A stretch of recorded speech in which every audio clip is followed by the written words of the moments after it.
Olá, meus irmãos, a paz de Jesus no seu coração. Seja muito bem-vindo ao nosso estudo bíblico de hoje, onde nós vamos meditar o capítulo 18 do livro do profeta Samuel.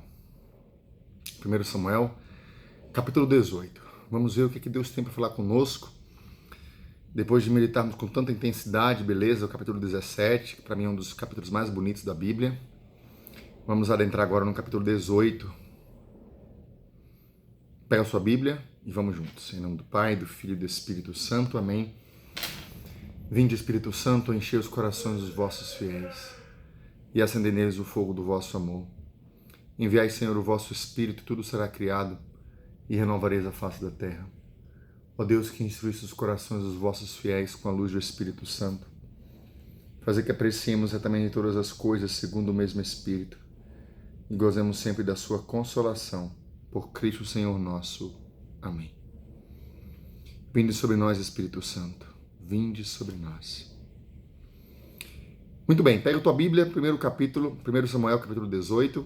Vamos aqui dar continuidade, porque nós concluímos o capítulo 17 e do versículo 1 ao 5 do capítulo 18, nós vimos a relação de amizade construída entre Davi e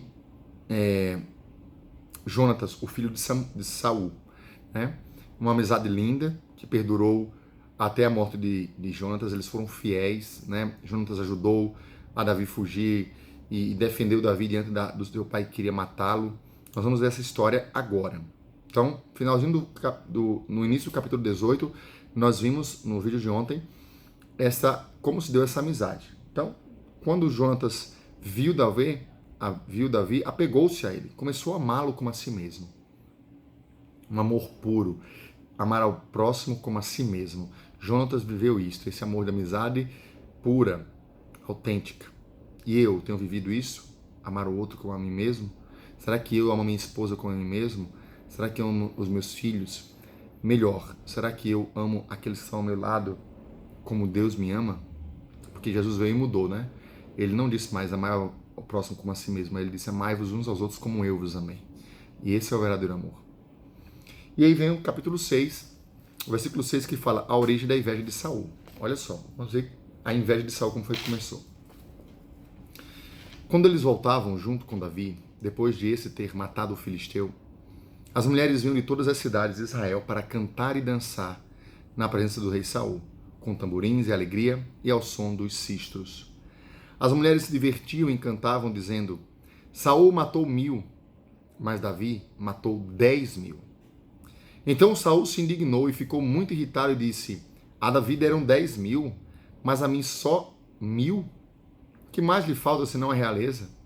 E desse dia em diante Saul sentiu inveja de Davi. Veja, uma situação muito concreta que acontece, né? A inveja, né?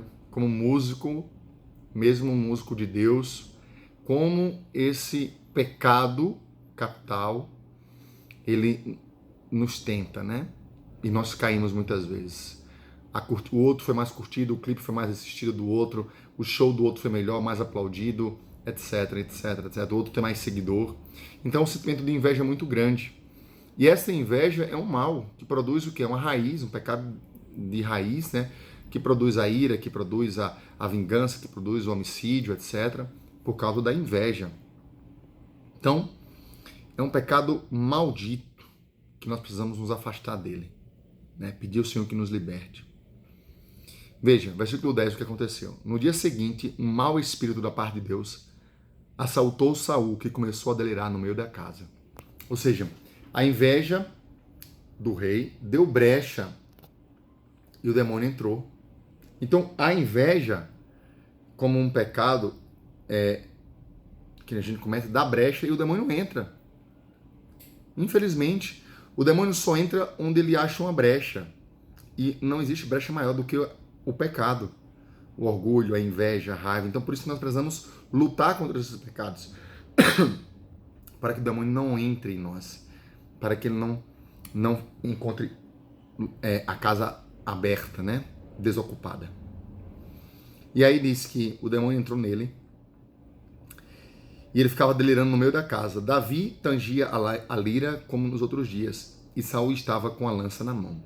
Saul atirou a lança e disse: cravarei Davi na parede. Mas Davi lhe escapou 2 vezes. Então, agora aí a inveja passou para a ira, e da ira passou para a atitude concreta de querer matar Davi. Então aconteceu isso concretamente. Saul tinha medo de Davi, versículo 12. Porque Yahvé estava com ele, mas tinha abandonado Saul. Então Saul tinha medo de Davi. Por quê? Porque Deus estava com ele sabia disso, ele sentia isso.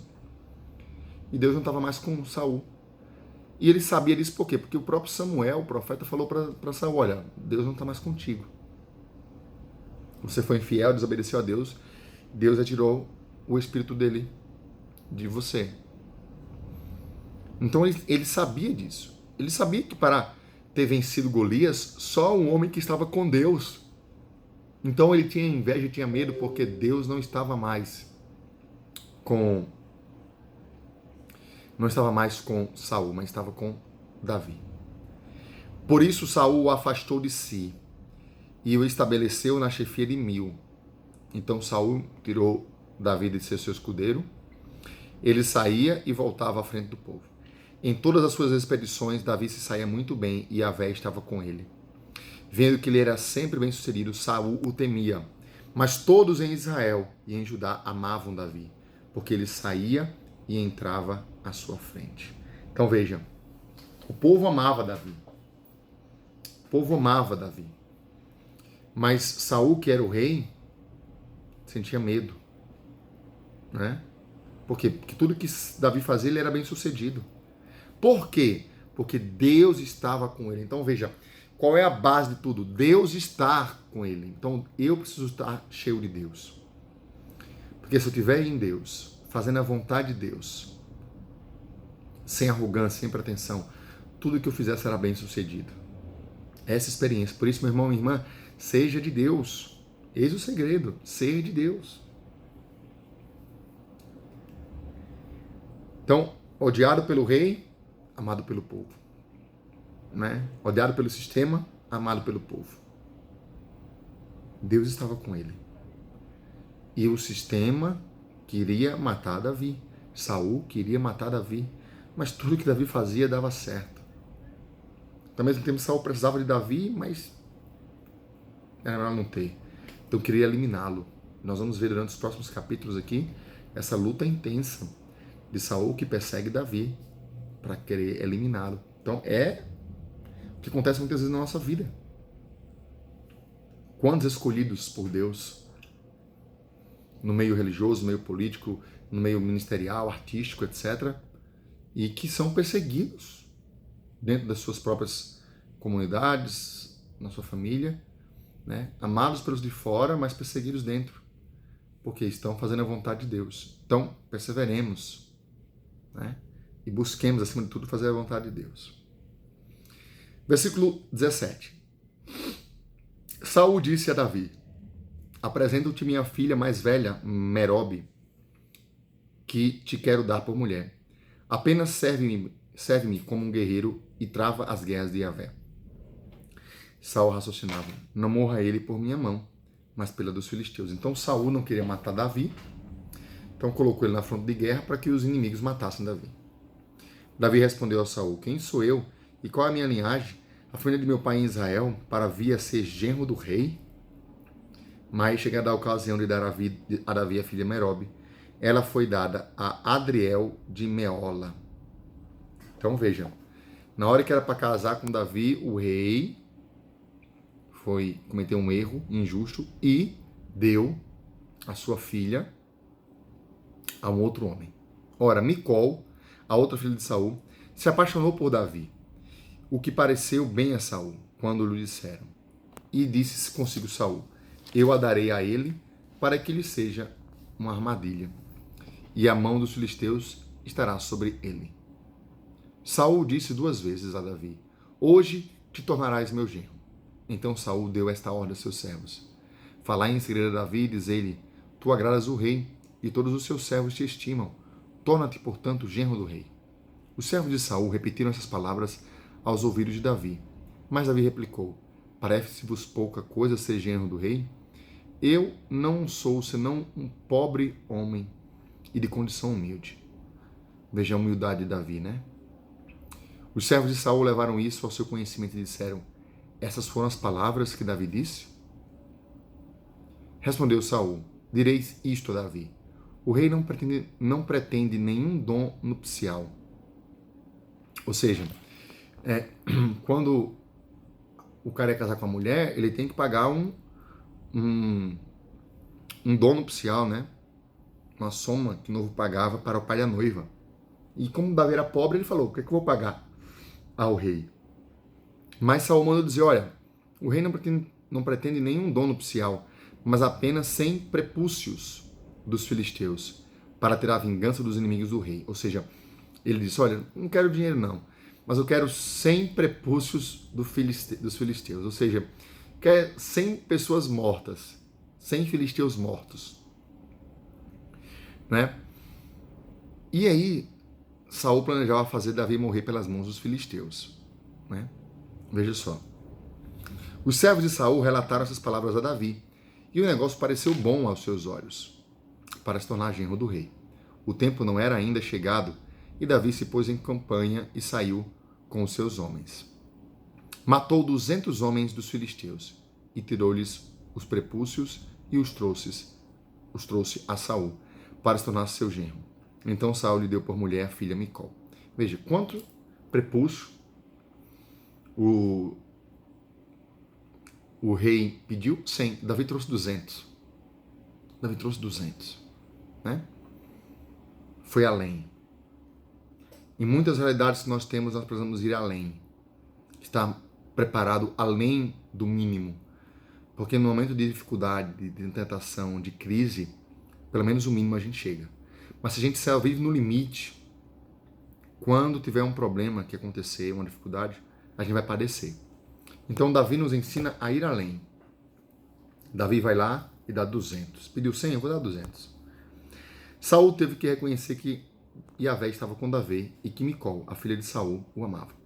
Então Saul teve mais medo ainda de Davi e todos os dias alimentava a hostilidade que tinha contra ele. Os oficiais dos filisteus saíam em guerra, mas sucedia que cada vez que saíam, Davi alcançava maior sucesso do que os oficiais de Saul, e o seu nome tornou-se famoso.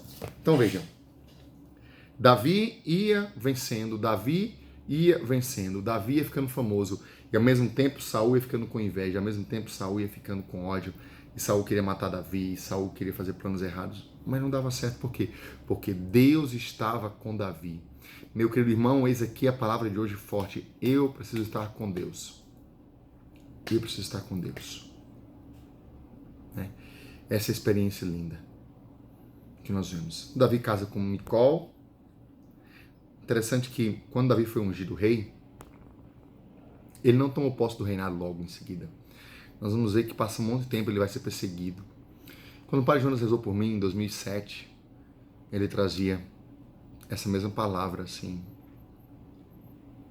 Ele diz assim que ele, como Davi, sabe esperar o tempo de Deus.